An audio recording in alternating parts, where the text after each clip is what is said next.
I was just driving the other day, not praying, not thinking deep, just straight up driving. And then I saw it.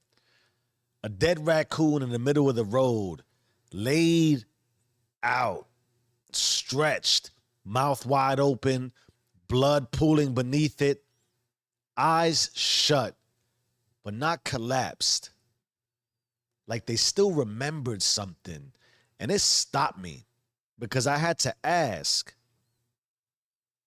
was it mid scream or post impact?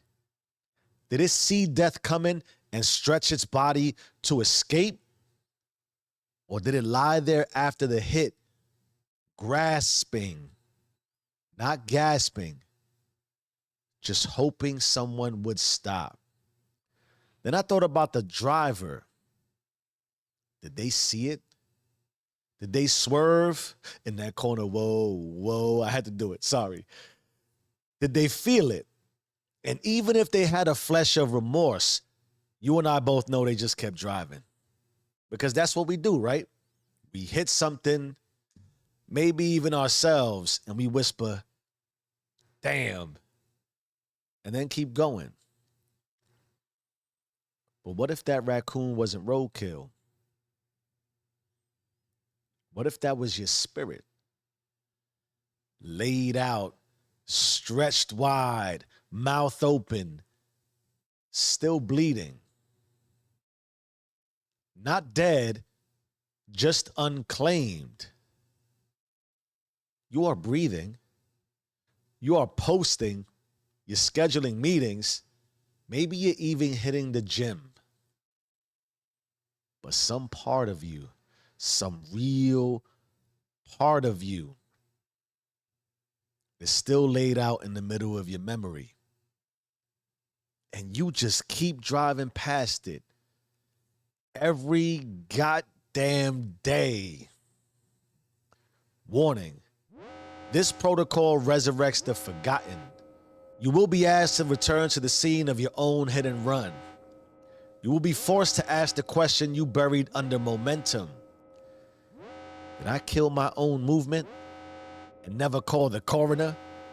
Side effects may include sudden grief for the dream you silenced, a haunting sense that your spirit is watching you drive past it, an uncontrollable urge to stop mid-scroll and just sob, and guilt that feels like God's mercy pulling you backward to pull you forward. This one doesn't wound you, it wakes you. Because the fastest way to forget is to freeze and pretend you are still in motion. Now, if it wasn't clear, we're talking about a spiritual hit and run. Like, you didn't just freeze, you abandoned the body. The impact happened. The breath got knocked out. The eyes shut. And the mouth stayed open. Still grasping. And you walked away. You walked away and called it giving it time. You walked away and called it waiting on God. You walked away and called it rest. But the truth is that you committed a spiritual hit and run. You struck your own movement, saw it laid out, and convinced yourself it would recover without you. That's not discernment, my G. That is desertion. And heaven doesn't grieve what you buried. It mourns what you never claimed. Because the spirit can survive pain. The spirit can survive fear. The spirit can even survive disobedience. But what it cannot survive is neglect. You didn't just lose your momentum. You ghosted your own breath. Now let's add some science and math to this. and talk about the freeze mechanic. Now, spiritual freezing is an unconscious pact of self-abandonment. You say, I'm just waiting on clarity. But what you really mean is, I stopped moving because I forgot how to breathe. You see, stillness isn't always still. It suffocates the spirit. It calcifies obedience. It is not a pause. It is a postponement of authorship.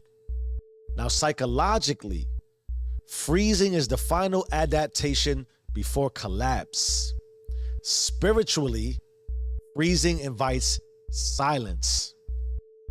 And you don't stop hearing God because he stops speaking. You stop hearing him because you abandoned the motion that magnetized his voice. You didn't pause. You slowed your own resurrection. And I've been there. Hit, ran, and somehow recovered. So I got you. It's time for our creation covenant loop. We don't just reflect, we resuscitate. You got the call. Now move like it's recorded. You have a collect call from... You know we start with an audit. Emotion identity. Ask yourself, where today did your spirit go numb? Was it when you hesitated on the move you already received? Was it when you ghosted your own breath for the comfort of silence? Was it when you stopped fighting and started performing stillness? Feel it. Locate the scene.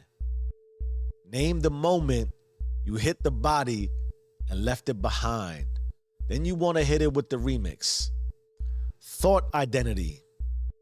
Override the lie you rehearsed in your nervous system. Might sound like this. I'm protecting my peace. I'm waiting for the right time.